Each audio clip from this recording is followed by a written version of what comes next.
ಇದು ನಮ್ಮ ಕಲಬುರಗಿಯ ದುರಂತ ಆಗಿದೆ. ಸೂಫಿ ಶರಣ ಸಂತರ ನಾಡು ಅಂತ ಹೇಳಿ ಭಾಷಣ ಬಿಗಿತಾರೆ. ನಿಮ್ಮ ಕಲಬುರಗಿ ಸಿಟಿ ಇವತ್ತು ಕ್ರೈಮ್ ಸಿಟಿ ಆಗಿದೆ. ಸಂಪೂರ್ಣವಾಗಿ ಇನ್ಚಾರ್ಜ್ ಮಿನಿಸ್ಟರ್ ಆಡಳಿತ ನಡೆಸುವಲ್ಲಿ ವಿಫಲರಾಗಿದ್ದಾರೆ. ಪೊಲೀಸ್ ಅಧಿಕಾರಿಗಳು ಇಂತಹ ನೆಟೋರಿಯಸ್ ಗ್ಯಾಂಗ್ನ ಮೇಲೆ ಲಾಠಿ ಎಲ್ಲ ಫೈರಿಂಗ್ ಮಾಡಬೇಕು, ಗೋಲಿಬಾರ್ ಮಾಡಬೇಕು. This video is sponsored by Max Multi-Speciality Hospital, 24/7 emergency trauma and critical care center with advanced services located at Hagarga Circle, Ring Road, Gulbarga. ಕಳೆದ 13ನೇ ತಾರೀಕು ನಂದಿಕೂರ್ ಗ್ರಾಮದ ಮಲ್ಲಯ್ಯ ಸ್ವಾಮಿ ಅನ್ನುವಂಥ ವ್ಯಕ್ತಿ ಆಕಾಶವಾಣಿ ಕೇಂದ್ರದ ಹತ್ತಿರ ವಾಕಿಂಗ್ ಹೋಗಿರ್ತಾರೆ. ಆ ವ್ಯಕ್ತಿಯನ್ನು ಹಿಂಬಾಲಿಸಿದಂತಹ 2 ಬೈಕಿನ 4 ಜನ ಆ ವ್ಯಕ್ತಿಯನ್ನು ಚಾಕು ತೋರಿಸಿ ಕಿಡ್ನ್ಯಾಪ್ ಮಾಡ್ತಾರೆ. ಕೋಟ್ನೂರು ಹೀರಾಪುರ್ನಿಂದ ಬಸವನಗರಕ್ಕೆ ಒಂದು ರೂಮ್ನಲ್ಲಿ ಕೂಡಿ ಹಾಕಿ ರಾತ್ರಿ 12 ಗಂಟೆವರೆಗೆ ಹಲ್ಲೆ ಮಾಡ್ತಾರೆ. ನಿನ್ನ ಹತ್ರ 30 ಲಕ್ಷ ರೂಪಾಯಿ ಇದೆ, ಆ 30 ಲಕ್ಷ ರೂಪಾಯಿ ನಮಗೆ ಕೊಡಬೇಕು, ಇಲ್ಲದೆ ಹೋದರೆ ನಿನ್ನ ಕೊಲೆ ಮಾಡ್ತೀವಿ ಅಂತ ಹೇಳಿ ಬೆದರಿಕೆ ಹಾಕಿ ಪೊಲೀಸ್ 3rd ಡಿಗ್ರಿ ಟಾರ್ಚರ್ ಏನು ಕೊಡ್ತಾರಲ್ಲ ಕ್ರಿಮಿನಲ್ಗಳಿಗೆ, ಆ ಮಾದರಿಯಲ್ಲಿ ಇವರಿಗೆ ಟಾರ್ಚರ್ ಕೊಟ್ಟು ಹಿಂಬುಡುಗಳಿಗೆ ಪಾದಗಳಿಗೆ ಹೊಡೆದು ಮತ್ತು ಬಾವು ಬರಬಾರ್ದು ಅಂತ ಹೇಳಿ ಸ್ಪ್ರೇ ಮಾಡಿ ಅದನ್ನು ಆ ರೀತಿ ಟಾರ್ಚರ್ ಮಾಡಿದ್ದಾರೆ. ಅಲ್ಲಿಂದ ನಿನಗೆ ಆಸ್ಪತ್ರೆಗೆ ಕರ್ಕೊಂಡು ಹೋಗ್ತೀನಿ ಅಂತ ಸೊಲ್ಲಾಪುರ ಕರ್ಕೊಂಡು ಹೋಗಿದ್ದಾರೆ. ನಿನ್ನ ಹತ್ರ ಇದ್ದಂಥ 30 ಲಕ್ಷ ಹಣ ಕೊಡಬೇಕು, ಕೊಡದೆ ಹೋದರೆ ನಿನ್ನ ಮರ್ಡರ್ ಫಿಕ್ಸ್ ಅಂತ ಹೇಳಿ ಬೆದರಿಕೆ ಹಾಕಿದ ಮೇಲೆ ಅವನ ಫೋನಿಂದ ಅವರ ಪತ್ನಿ ಲಕ್ಷ್ಮಿಗೆ ಕರೆ ಮಾಡ್ತಾರೆ. ನಾನು ಇಸ್ಪಟ್ನಲ್ಲಿ ಸೋತಿದ್ದೀನಿ, ನಾಳೆ ನಿನ್ನ ಬೆಳಗ್ಗೆ ಚೆಕ್ ತೆಗೆದುಕೊಂಡು ಬಾ, ಅವ್ರಿಗೆ ಹಣ ಕೊಡಬೇಕಾಗಿದೆ ಅಂತ ಹೇಳಿದ ಮೇಲೆ ಇವರು ಬೆಳಿಗ್ಗೆ ಬರ್ತಾರೆ. ನಂದಿಕೂರು ಬ್ಯಾಂಕ್ ಹತ್ತಿರ ಇರುವಂಥ ಕಿರಾಣಿ ಅಂಗಡಿಯಲ್ಲಿ ಅವರ ಪತ್ನಿ ಚೆಕ್ ಕೊಡ್ತಾರೆ.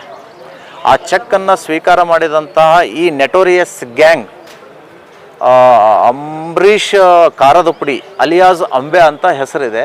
ಆ ವ್ಯಕ್ತಿ ಆ ಚೆಕ್ಕನ್ನು ತೆಗೆದುಕೊಂಡು ಬ್ಯಾಂಕಿಗೆ ಹೋಗಿ ಮತ್ತು ಬ್ಯಾಂಕಿನ ಸುತ್ತಮುತ್ತ 8-10 ಜನರಿಗೆನ್ನು ನಿಯೋಜನೆ ಮಾಡಿ, ನೀನೇನಾದರೂ ಹಣ ಪಡಿಬೇಕಾದರೆ ಕೂಗಾಡಿದರೆ ಅಥವಾ ಸತ್ಯ ಹೇಳಿದರೆ ನಿನಗೆ ಬೆನ್ನಿಗೆ ಚೂರಿ ಹಾಕ್ತೀವಿ ಅಂತ ಹೇಳಿ ಚೂರಿ ಸಮೇತ ಅವರು ಅಲ್ಲಿ ಸ್ಟ್ಯಾಂಡ್ ಆಗಿರ್ತಾರೆ. ಇವರು ಒಳಗಡೆ ಹೋಗಿ ಇಬ್ಬರು ಗಂಡ ಹೆಂಡತಿ, ಗಂಡ ಮಲ್ಲಯ್ಯ ಸ್ವಾಮಿ 10 ಲಕ್ಷ ರೂಪಾಯಿ ಮತ್ತು ಲಕ್ಷ್ಮಿ ಅಕೌಂಟ್ನಲ್ಲಿರುವಂಥ 10 ಲಕ್ಷ ರೂಪಾಯಿ ಡ್ರಾ ಮಾಡಿಕೊಂಡು ಹೊರಗಡೆ ಬಂದ ತಕ್ಷಣ ಆ ಬ್ಯಾಗಿನ ದುಡ್ಡನ್ನು ಇವರು ಕಸ್ಕೊಂಡು ಅಲ್ಲಿಂದ ಆಟೋದಲ್ಲಿ ಅವರು ಎಸ್ಕೇಪ್ ಆಗಿರ್ತಾರೆ.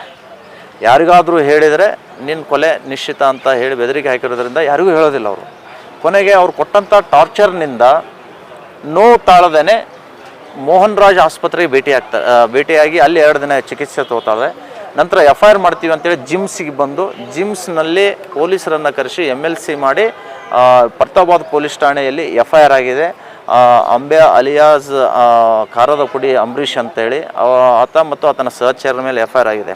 ನಾನು ಹೇಳ್ತಾ ಇದ್ದೀನಿ, ಕಲಬುರಗಿ ಜಿಲ್ಲೆಯನ್ನು ಮಾದರಿ ಜಿಲ್ಲೆ ಮಾಡ್ತೀನಿ ಅಂತ ಹೇಳಿದ ಇಲ್ಲಿಯ ಇನ್ಚಾರ್ಜ್ ಮಿನಿಸ್ಟರು ಮತ್ತು ಅವರ ಜೊತೆಗೆ ಇರುವಂಥ ಸೌತ್ MLA, ನಾರ್ತ್ MLA, ಇಂತಹ ಘಟನೆಗಳು ಕಲಬುರಗಿಯಲ್ಲಿ ನಿರಂತರವಾಗಿ ನಡೀತಾ ಇದ್ದರೂ ಕೂಡ ಪೊಲೀಸರ ಮೇಲೆ ಯಾಕೆ ಇವರು ಆ್ಯಕ್ಷನ್ ತಗೊಳ್ತಾ ಇಲ್ಲ?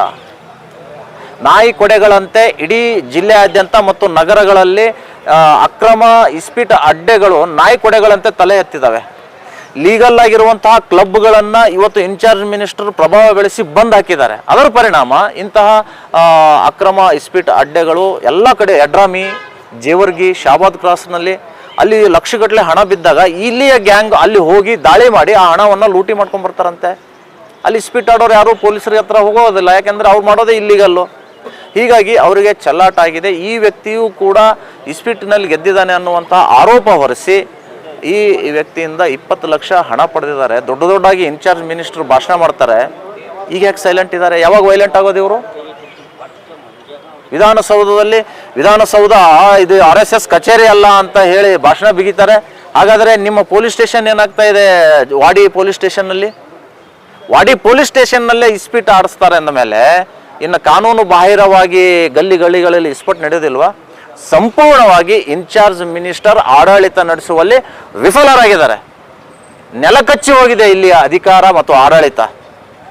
ಅದಕ್ಕೆ ನಾನು ಹೇಳ್ತೀನಿ, ಇಂಥ ನೆಟೋರಿಯಸ್ ಗ್ಯಾಂಗಿನ ಹಿಂದೆ ಯಾರ್ಯಾರಿದ್ದಾರೋ ಅವರ ಹೆಡೆಮುರಿ ಇಲ್ಲಿ ಆಫೀಸರ್ಸ್ ಕಟ್ಟಬೇಕು ಅನ್ನುವಂಥದ್ದು ನಮ್ಮ ಆಗ್ರಹ ಇದೆ. ನಾನು ಕಲಬುರಗಿಯನ್ನು ಸುಧಾರಣೆ ಮಾಡ್ತೀನಿ ಅಂತ ಬಂದಂಥ ಅನೇಕ IPS ಅಧಿಕಾರಿಗಳು ಇಲ್ಲಿ ಬಂದು ಸೋತು ಶರಣಾಗಿ ಹೋಗಿದ್ದಾರೆ. ಇದು ನಮ್ಮ ಕಲಬುರಗಿಯ ದುರಂತ ಆಗಿದೆ. ಸೂಫಿ ಶರಣ ಸಂತರ ನಾಡು ಅಂತ ಹೇಳಿ ಭಾಷಣ ಬಿಗಿತಾರೆ. ನಿಮ್ಮ ಕಲಬುರಗಿ ಸಿಟಿ ಇವತ್ತು ಕ್ರೈಮ್ ಸಿಟಿ ಆಗಿದೆ. ಇಂಥ ಕ್ರೈಮ್ ಸಿಟಿಯನ್ನು ತೆಗೆದು ಹಾಕಿ ಶರಣರ ನಾಡು ನಿರಂತರವಾಗಿ ಇರೋಬೇಕಾದ್ರೆ ಇಲ್ಲಿಯ ಪೊಲೀಸ್ ಅಧಿಕಾರಿಗಳು ಇಂತಹ ನೆಟೋರಿಯಸ್ ಗ್ಯಾಂಗ್ನ ಮೇಲೆ ಲಾಠಿ ಎಲ್ಲ ಫೈರಿಂಗ್ ಮಾಡ್ಬೇಕು, ಗೋಲಿಬಾರ್ ಮಾಡ್ಬೇಕು. ಅಮಾಯಕ ಜನರ ಜೀವನ ಜೊತೆ ಆಟ ಆಡುವಂಥವ್ರನ್ನ ಕಾಲಿಗೆ ಗುಂಡು ಹಾಕಿ ಜೈಲಿಗೆ ಕಟ್ಟಬೇಕು ಅನ್ನುವಂಥದ್ದು ನಮ್ಮ ಆಗ್ರಹ ಇದೆ. ಅವ್ರ ಹತ್ರ 20 ರಿಂದ 30 ಲಕ್ಷ ರೂಪಾಯಿ ಇವೆ ಅಂತ ಅವ್ರಿಗೆ ಹೆಂಗೆ ಗೊತ್ತಾಯ್ತು ಅಂತ ನೋಡಿ, ಇವರು ಅವ್ರ ತಾಯಿ ತವ್ರ ಮನೆಯಿಂದ ಒಂದಿಷ್ಟು ಹಣ ಬಂದಿದೆ. ಈತ ಟ್ಯಾಕ್ಸಿ ಡ್ರೈವರ್ ಅಂತೆ, ಒಂದಕ್ಕೆರಡು ಮಾಡಿಕೊಂಡು ಜಮಾ ಮಾಡಿದ್ದಾರೆ. ಇವರು ಹೊಲ ಖರೀದಿ ಮಾಡಬೇಕು ಅಂತ ಹೇಳಿ ಊರಲ್ಲಿ 4-6 ಜನರಿಗೆ ಹೇಳ್ಕೊಂಡಿದ್ದಾರೆ. ಅದು ಗೊತ್ತಾಗ್ಬಿಟ್ಟಿದೆ, ಇವ್ರ ಹತ್ರ ಹಣ ಇದೆ, ಇವನಿಗೆ ಯಾರು ಹೇಳೋರಿಲ್ಲ ಕೇಳೋರಿಲ್ಲ, ಹೀಗಾಗಿ ಇವನನ್ನು ಬೆದರಿಸಿದರೆ ಹಣ ಬರ್ಬೋದು ಅನ್ನೋ ಕಾರಣಕ್ಕಾಗಿ ಮತ್ತು ಇವರು ಬ್ಯಾಂಕಿಗೆ ಹೋಗಿ ಇಡಬೇಕಾದ್ರೂ ಅವ್ರು ನೋಡಿದ್ದಾರೆ, ನೋಡಿ ಆ ಹಣವನ್ನು ಲೂಟಿ ಮಾಡಿದ್ದಾರೆ. ಈಗಾಗಲೇ ಕಲಬುರಗಿಯಲ್ಲಿ 2 ರಿಂದ 3 ಕೊಲೆಗಳಾದವು. ಪೊಲೀಸ್ ಇಲಾಖೆ ಏನು ಮಾಡ್ತಾ ಇದೆ ನೋಡಿ, ಪೊಲೀಸ್ ಇಲಾಖೆ ಗಾಢ ನಿದ್ರೆಗೆ ಜಾರಿದೆ. ಯಾರನ್ನಾದರೂ ಹಿಡ್ಕೊಂಡು ಬಂದು ಕ್ರಮ ತೆಗೆದುಕೊಳ್ಳಕ್ಕೆ ಹೋದರೆ ಸೌರ್ತು ನಾರ್ತು ಈ MLAಗಳು ಒತ್ತಡ ಹಾಕಿ ಅವರನ್ನು ಬಿಡಿಸುವಂತಹ ಪ್ರಯತ್ನ ಮಾಡ್ತಾ ಇದ್ದಾರೆ. ಹೀಗಾಗಿ ಪೊಲೀಸರ ಕೈಯನ್ನು ಕಟ್ಟಿ ಹಾಕಿದ ಮೇಲೆ ಇವ್ರು ಇನ್ನೇನು ಮಾಡೋಕ್ಕೆ ಸಾಧ್ಯ? ಯಾಕಂದರೆ ಇವರೇ ಕರ್ಕೊಂಡು ಬಂದಿರ್ತಾರಲ್ಲ, ಮಿನಿಸ್ಟ್ರು MLA ಇವರೇ ಲೆಟರ್ ಕೊಟ್ಟು ಕರ್ಕೊಂಡು ಬಂದಿರ್ತಾರೆ. ಇವ್ರು ಯಾಕಪ್ಪ ಲೀಡರ್ಸ್ಗಳಿಗೆ ಎದುರಾಗೋದು ಅಂತ ಹೇಳಿ ಬಾಯಿ ಮುಚ್ಕೊಂಡು ಕೂತ್ಕೊಂಡಿದ್ದಾರೆ, ಕಾನೂನನ್ನು ಕಟ್ಟಿ ಹಾಕಿದ್ದಾರೆ. ಅಂದರೆ ರಾಜಕಾರಣಿಗಳ ಒತ್ತಡದಿಂದ ಅಧಿಕಾರಿಗಳು 100%, 200%. ಒಂದು ಕಡೆ ರಾಜಕಾರಣಿಗಳ ಒತ್ತಡ, ಇನ್ನೊಂದು ಕಡೆ ಈ ಪೊಲೀಸ್ ಇಲಾಖೆಯವರು ಆಮಿಷಕ್ಕೆ ಒಳಗಾಗ್ತಾ ಇದ್ದಾರೆ. ಲಕ್ಷ ಹಣ ಎಲ್ಲಿಂದ ಬರುತ್ತೆ ರೀ? 1 ಲಕ್ಷ ಬರ್ಬೋದು ಇವರಿಗೆ ಸಂಬಳ. ಸುಮ್ಮನೆ ಇಂಥ ಇಸ್ಪೀಟ್ ಅಡ್ಡೆ ಮೇಲೆ ದಾಳಿ ಮಾಡಿದರೆ 5 ಲಕ್ಷ 10 ಲಕ್ಷ ಸಂಪಾದನೆ ಮಾಡ್ಬೋದಲ್ಲ. ಎರಡೂ ರೀತಿಯಿಂದ ಇಲ್ಲಿ ಭ್ರಷ್ಟಾಚಾರ ಮತ್ತು ರಾಜಕಾರಣಿಗಳ ಒತ್ತಡದಿಂದಾಗಿ ಇಲ್ಲಿಯ ಕಾನೂನು ಸುವ್ಯವಸ್ಥೆ ಹದಗೆಟ್ಟು ಹೋಗಿದೆ. ಊರಾಗ ಮೋಟ್ರ್ ಸೈಕಲ್ ತೊಗೊಂಡು ತರಕಾರಿ ತರಬೇಕು, ರಾಮದ್ರೆ ಹೋಗಿ ಬರ್ಬೇಕಂತ ನಾವು ಇದು ಮಾಡಿದ್ರಿ. ಅಲ್ಲಿ ನಡಬರ್ಕ್ ಹೋದ್ರಪ್ಲೆ ಅಟ್ಯಾಕ್ ಮಾಡಿದಾರೆ 4 ಜನ ಬಂದ್ಕೇರಿ. ಹೊಡೆದು ಮಾಡಿ ಎಲ್ಲ ಜಂಬೆ ತೋರಿಸಿ ಸೀದಾ ಬಸವನಗರ ಕರ್ಕೊಂಡು ಹೋದ್ರಿ. ಬಸವನಗರ ಹೋಗಿ ರೂಮ್ನಾಗ ಕೂಡಿಸಿ ಹೊಡೋರು ಬಕ್ಕೊಡ್ರಿ. ರೊಕ್ಕ ಎಸವ ನಿಂಬಲ್ಲಿ ಏನಿಲ್ಲ ಅಣ್ಣ ಅಂತ. ಎಲ್ಲಿ ನಿಂಬಲ್ಲಿ ರೊಕ್ಕವ ನಿಂಬಲ್ಲಿ? ನನಗೆಲ್ಲ ಊರನವ್ರು ಹೇಳ್ಯಾರ. ನನಗೆ ಯಾರು ಊರ ನಂಬಲ್ಲಿ ರೊಕ್ಕನೇ ಇಲ್ಲ ರೊಕ್ಕವ ನಿಂಬಲ್ಲಿ, ಅಷ್ಟವ ಇಷ್ಟವ ಅಂತ ಹೇಳಿ. ಇಲ್ಲ ಅಣ್ಣ ಅಂತ ಹೊಡೆದ್ರು ಬಡಿದ್ರು ಎಲ್ಲ ಬಡಿದ್ರು ಪ್ಲೇಯರ್. ಲಾಸ್ಟಿಗೆ ಏನಿಲ್ಲ ಅಂತಂದ್ರೆ ಮಂಚಿನ ಮ್ಯಾಗ ಮಂಗಸ್ರಿ ಹಿಂಗೆ ಪೂರ ಇವು ಮೊಳಕಲ್ಲ ಹಿಂಬಳ್ರಿ ಬಡಿಗೆ ತೊಗೊಂಡು ಬಿದ್ರು ಬಡಿಗೆ ತೊಗೊಂಡು ಹೊಡೆದಾರ. ಹೊಡೆದ ತಕ್ಷಣ ನಾವು ಬ್ಯಾಂಕ್ನಾಗ ಅವ್ರಿಷ್ಟು ದುಡ್ಡು ನಮ್ಮವು ದುಡ್ಡವ, ಯಾರು ಕಳು ಮಾಡಿಲ್ಲ, ಆಮೇಲೆ ರೋಮರ್ ದುಡ್ದೇವ ಅಂದ್ರೆ ಭೀ ಬಿಡಲಿಲ್ಲ. ಓಡಾಟೋಡು ಎಲ್ಲ ಇದ್ದಾಗ ಮತ್ತು ಸಲಪುರ ಕರ್ಕೊಂಡು ದವಾಖಾನೆ ತೋರಿಸ್ತೇನೆ ಅದಕ್ಕೆ. ಅಲ್ಲಿ ಟೂಲ್ ಹಾಕೋಬಲ್ಲಿ ಸೈಡಿಗೆ ಕರ್ಕೊಂಡು ಮತ್ತೆ ನಿಮ್ಮಲ್ಲಿ ದುಡ್ಡು ಅವ ನಿಮ್ಮಲ್ಲಿ ಇದು ಹೇಳಲಾಗಿದ್ದೀನಿ, ನೀನು ಖಲಾಸ ಮಾಡ್ತೀನಿ ಇದ್ದಿದ್ದು ಹೇಳ, ನೀವು ಖಲಾಸ ಮಾಡಿರೋ ಪರವಾಗಿಲ್ಲ, ಇದ್ದಿದ್ದು ಬ್ಯಾಂಕ್ನಾಗ ಇಷ್ಟು ದುಡ್ಡು ಅದ ರೀ ಅಂದ ತಕ್ಷಣ ಮತ್ತೆ ರಿಟರ್ನ್ ಕರ್ಕೊ ಸಲಾಪುರ ಎಲ್ಲ ಓಡಾಡಿ ಮಾಡಿ ರಿಟರ್ನ್ ಮತ್ತೆ ಬಸವನಗರ ಬಸವನಗರ ಕರ್ಕೊಂಬಂದು ಮತ್ತೆ ರೂಮ್ನಾಗ ಕುಡಿಸಾಕ್ಯಾರಿ. ನೀನು ಹೆಣ್ತಿಗೆ ಫೋನ್ ಹಚ್ಬೇಕು, ಇಷ್ಟು ರೊಕ್ಕ ಕೊಡು ಅನ್ಬೇಕು. ಅಲ್ಲಿ ಟೂಲ್ ಹಾಕೋಬಲ್ಲಿ ವಾರ್ನಿಂಗ್ ಮನೆ ರಾತ್ರಿ 2 ಗಂಟೆಗೆ ರೀ ನೀನು ಹೆಣ್ತಿಗೆ ಫೋನ್ ಹಚ್ಚ ಅಂತಂದ್ರೆ ಏನು ಹೇಳ್ಬೇಕಣ್ಣ? ಇಲ್ಲ ಈ ಥರ ಹೇಳಬೇಕು, ಸ್ಪೀಡದ ನೀ ರೊಕ್ಕ ಸೋತೀನಿ 20 ಲಕ್ಷ ನೀನು ಹೆಣ್ತಿಗೆ ಡ್ರಾ ಮಾಡಿಕೊಡು ಅಂತ ಅನ್ಬೇಕು. ಮುಂಜಾನೆ 11 ಗಂಟೆ ಬಂದ್ರಪ್ಲೆ ಆಯ್ತಣ್ಣ ಫೋನ್ ಹಚ್ಚದೆ ನಮ್ಮ ಮನೆಯವ್ರಿಗೆ ಫೋನ್ ಹಚ್ಚಿರಿ, ಹಿಂಗೆ ಸ್ಪೀಡ್ದಾಗ ರೊಕ್ಕ ಸೋತೀನಿ ಹಿಂಗೆ ಅಂತದ. ಅದ್ರಪ್ಲೆ ಮುಂಜಾನೆ ಅದು ಬರ್ರಿ ಏನ್ರಿ ಇದು ಮಾಡಮ್ಮ ಆಯ್ತು ಅಂತ ಮುಂಜಾನೆ 10:30 ಇಲ್ರಿ ಮತ್ತೆ ನೀನು ಹೆಂಡ್ತಿ ಫೋನ್ ಹಚ್ಚಂತ ನೋಡಿ.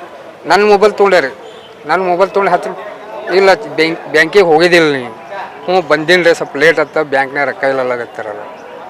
ಮತ್ತು ಅವ ಅಂಬ್ಯಾನವ್ರು ಇಲ್ಲ ಚೆಕ್ ತೊಗೊಂಬ ಅಂತ ಹೇಳಿ ಮನೆಯವ್ರಿಗೆ ಹೇಳಿ ಯಾರ ಕೈಯಾರ ಕೊಡು ಅಂತ ಹೇಳೋ ಅಂತ. ಯಾರ ಕೈಯಾಗ ಕೊಡ್ಬೇಕಣ್ಣ? ಅವ್ರು ಹೆಣ್ಮಕ್ಳು ಯಾರ ಕೈಯಾಗ ಕೊಡ್ಬೇಕು? ಇಲ್ಲ ಅಲ್ಲಿ ಬಾಜು ದುಕಾನ್ ಅದ, ದುಕಾನ್ದವ್ರ ಕೈದಾಗ ಕೊಟ್ಟು ಕಳ್ಸ ಅಂತ ಹುಡುಗನ ಕೈದಾಗ ಕೊಟ್ಟು ಕಳ್ಸಾರ ಮನೆಯವ್ರಿಗೆ. ಅದು ಚೆಕ್ ತೊಗೊಂಡು ಅವ್ರು ಮನುಷ್ಯ ಕೊಟ್ಟು ಕಳಿಸಿ ನಮ್ಮ ಮನುಷ್ಯಾಗ, ಆ ಮನುಷ್ಯ ತೊಗೊಂಬರ್ತಾರೆ ಚೆಕ್ ಕೊಡು ಅಂತೇಳಿ ದುಕಾನ್ಗೆ ಹೋಗಿ ಚೆಕ್ ತೊಗೊಳಕ್ಕೆ ಸೀದಾ ನಮ್ಮ ಅಲ್ಲಿ ಎಲ್ಲಿ ಕೂಡಿಸಾಕಿರಲ್ರಿ ಅಲ್ಲಿ ಬಂದಾನ್ರಿ. ಬಂದು ನಡಿ ಆಟೋದಾಗ ಕೊಡು ಅಂತವ್ರು. ಆಟೋದಾಗ ಕೂತು ಎಲ್ಲ ಬ್ಯಾಂಕ್ಗಳು ತಿರುಗಾಡಕ್ಕೆ ಹಚ್ಚಿದ್ರೆ ಬ್ಯಾಂಕ್ನಾಗ ದುಡ್ಡು ಇಲ್ಲ ಅಂತ, ಅಷ್ಟು ದುಡ್ಡು ಇಲ್ಲ ಅಂತಂದ್ರೆ ಮತ್ತು ನಿಮ್ಮ ಮನೆಯವ್ರಿಗೆ ಫೋನ್ ಹಚ್ಚೋದು ಪೂರ 20 ಲಕ್ಷ ಅದೇ ಕೆನರಾ ಬ್ಯಾಂಕ್ ನಿಂತೆ ನಂದಿಕೂರ್ ನಿಂತೆ ಅಲ್ಲೇ ತೊಗೊಂತೇಳಿ ಮನೆಯವ್ರಿಗೆ ಫೋನ್ ಹಚ್ಚಿ ಮೊದಲು ಫಸ್ಟ್ ಮತ್ತು ಫೋನ್ ಹಚ್ಚೋದು ಇಲ್ಲ ಇಲ್ಲೇ ತೊಗೊಲ್ಲ. ಇಲ್ರಿ ಅಷ್ಟು ದುಡ್ಡು ಹೆಂಗೆ ಬರ್ತಾವೆ ಬ್ಯಾಂಕ್ನಾಗ? ಮೊದಲೇ ಅಡ್ವಾನ್ಸ್ ಹೇಳಿದ್ರೆ ಏನು ರೀ ಬರ್ತಾವೆ, ನೀವು ಅವಾಗಿಂದಾಗೆ ಕೊಡೋನು ಹೆಂಗೆ ಕೊಡ್ತಾರೆ? ನಮ್ಮ ಮನೆಯವ್ರು ಅಂತಂದ್ರೆ ಇಲ್ಲ ನೀವು ಹೆಂಗೆ ಮಾಡೋ ರಿಕ್ವೆಸ್ಟ್ ಮಾಡು ಮ್ಯಾನೇಜರ್ ಕೇಳು ಅಂತಂದ್ರೆ ಆಂಧ್ರಪ್ಲೇ ಹ್ಞೂ ಅಂತಾರೆ. ಆಂಧ್ರಪ್ಲೇ 2:30 ಐತ್ರಿ ಮತ್ತೆ ಫೋನ್ ಹಚ್ಚಕತ್ರ ಮತ್ತೆ ಫೋನ್ ಹಚ್ಚಿ ಅವ್ರು ಏನಿ ಅಂತದ ಐತ್ರಿ ಅಂತದ. ಮತ್ತು ಬ್ಯಾಂಕಿಗೆ ಹೋಗಿ ನಮ್ಮ ಮನೆಯವ್ರಿಗೆ ಅವ ಗುಂಡ ಒಬ್ಬ ಆಟೋದಾಗ ಕೂತಿರ, ಅವ ಅಂಬ್ಯಾನ ದೋಸ್ತ್ ರೀ, ಅವ ಒಬ್ಬ ಆಟೋ ಡ್ರೈವರ್ ರೀ. ಅವ್ರು ಕರ್ಕೊಂಬಂದು ನಮ್ಮ ಮನೆಯವರು ನಾನು ಕರ್ಕೊಂಬಂದು ಸೀದಾ ಬ್ಯಾಂಕಿಗೆ ಕರ್ಕೊಂಡು ಹೋಗಿ ಸಹಿ ಮಾಡಿಸ್ರಿ. ಅಲ್ಲಿ ಒಂದೇ ನೀವು ಬ್ಯಾಂಕ್ನಾಗ ಏನೇ ಒಂದು ಅವಾಜ್ ಮಾಡಿದ್ರೆ ನೀನು ಖಲಾಸ್ ಮಾಡ್ತೀನಿ ನಿನಗೆ. ಈಗ ಬ್ಯಾಂಕಿನ ಒಳಗೆ ಹೋಗೋ ಮುಂದೆ ಚಾಕು ಹಿಡಿದಿರು ಅಂತ ಹೇಳಿದ್ರು. ಹಾಂ ರೀ. ಮತ್ತು ಬ್ಯಾಂಕಿನ ಒಳಗೆ ಹೆಂಗೆ ಬಿಟ್ಟರು ಚಾಕು ಇದ್ರು ಅಂತ? ಬ್ಯಾಂಕಿನ ಒಳಗೆ ನಿಮ್ಮ ಸರಿನೇ ಕರ್ಕೊಂಡು ಹೋಗ್ಯಾರ ಅವರು? ನೀವು ಅವ್ರ ಜೊತೆ ಹೋಗಿರಿ ಬ್ಯಾಂಕಿನ ಒಳಗ? ಹಾಂ ಹೋಗಿದ್ದವ್ರು ಸಂಘಟ ನಿಮ್ಮ ಹಿಂದೆ ಇದ್ರು ಅವ್ರು ಚಾಕು ಹಿಡ್ಕೊಂಡು? ಚಾಕು ಹಿಡ್ಕೊಂಡಿದ್ದಿಲ್ರಿ. ಅವ್ರು ಏನಾರ ನೀವು ಬ್ಯಾಂಕ್ನಿಂದ ನೀವು ಆಮೇಲೆ ನೀವು ರೊಕ್ಕ ಡ್ರಾ ಮಾಡ್ಕೊಂಡು ತೊಗೊಂಡು ನಾವು ತೊಗೊಂಡು ಹೊಂಟೇವ್ರೆ ಅವ್ರು ನೀವು ಚೀರಿದ್ರಂದ್ರೆ ನೀವು ಹೊರಗೆ ಬಂದ್ರಪ್ಲೆ ನಿಮಗೆ ಖಲಾಸ ಮಾಡ್ತೀವಿ ನಿಮಗೆ. ಅವ್ರು ಒಂದು 8-10 ಜನ ಸುತ್ತಮುತ್ತ ಬ್ಯಾಂಕ್ ಸುತ್ತಮುತ್ತ ಇದ್ದಾರೆ. ಈಗ ಇವರೆಲ್ಲ ಅಲ್ಲ, ಇವ್ರು ನಿಮಗೆ ಹಿಂದಿನ ಹಿಡಿದು ಪರಿಚಯನಾ? ಪರಿಚಯ ಇಲ್ಲ ಏನಿಲ್ಲ ರೀ. ನಮ್ಮ ಊರಾಗ ಬರ್ತಿದ್ರಿ, ಸುಮ್ಮ ಹುಡುಗರ ಸಂಗಡ ಓಡಾಡ್ಕೊತಿರ್ತಿದ್ರಿ. ಅವನಿಗೆ ಅಣ್ಣ ಅಣ್ಣ ಅಂತಾರೆ ಎಲ್ಲ ಹುಡುಗರು ರೀ. ಅವ್ರಿಂದ ತಾವು ಬೆಳೆದು ಏನು ಮಾಡಿದ್ರೆ ಎಲ್ಲರೂ ಅನ್ಸೋದು ಮಾಡೋದು ಮಾಡ್ತೀರಿ ಊರಾಗ ಬಂದಿಕ್ಕೆ. ನಮ್ಮ ಯಾವಾಗಾರ ಬಂದಂದ್ರೆ ಅಟ್ಟೆ ನಮಸ್ಕಾರ ಮುತ್ತಿ ಅಂತ ದೂರ ನಿಂತು ಇದು ಮಾಡ್ತೀವಿ. ಅವ್ರ ಸಂಪರ್ಕ ಇಲ್ಲರಿ ನಮ್ಮದ್ರಾಗ. ಅವ್ರ ಸಂಗಟ ಒಟ್ಟೆ ಬೆಳೆಸಲ್ರಿ ನಾವು. ಅವತ್ತಿನ ಗಾಡಿ ಮ್ಯಾಗ ಕೂಡ್ಸೋಣ ಹೊಟ್ಟೆ ಮೊದಲು ಕೂಡೋದು ಗಾಡಿ ಮ್ಯಾಗ. ಎಷ್ಟು ಅಮೌಂಟ್ ಇದು ಮಾಡ್ಯಾರ ಅವ್ರು? ನನ್ನ ಅಕೌಂಟ್ನಾಗ 10 ಲಕ್ಷ ರೀ. ನಮ್ಮ ಮನೆಯವ್ರು ಇದ್ರೆ 10 ಲಕ್ಷ ರೀ. ಏನು ರೀ ತೊಗೊಂಡು ಹಾಂ ಬ್ಯಾಂಕ್ ನಿಂತಾರೆ ಎಲ್ಲ ಕ್ಯಾಮ್ರಾ ಎಲ್ಲ ಯಾರು ತೊಗೊಂಡು ಹೋಗ್ಯಾರ ಏನು ಸುದ್ದಿ ಎಲ್ಲ ಅವರೇ ಹಾಕೊಂಡಾರ ರೊಕ್ಕ ರೀ. ಏನು ಕಂಪ್ಲೇಂಟ್ ಅದ ಮಾಡ್ಯಾರ? ಹಾಂ ಮಾಡಿದವ್ರಿ ನಮ್ಮ ಹಾಂ ರೀ ಬರ್ತಾಬಾರ್ದು ನಮಗೇನು ನ್ಯಾಯ ಕೊಡಿಸ್ರಿ ನೋಡ್ರಿ ಗರೀಬ್ ಇದ್ದಿದ್ದವ್ರಿ ನೋಡ್ರಿ. ನಮ್ಮ ಹೆಸರು ಮಲ್ಲಯ್ಯ ಸ್ವಾಮಿ ರೀ.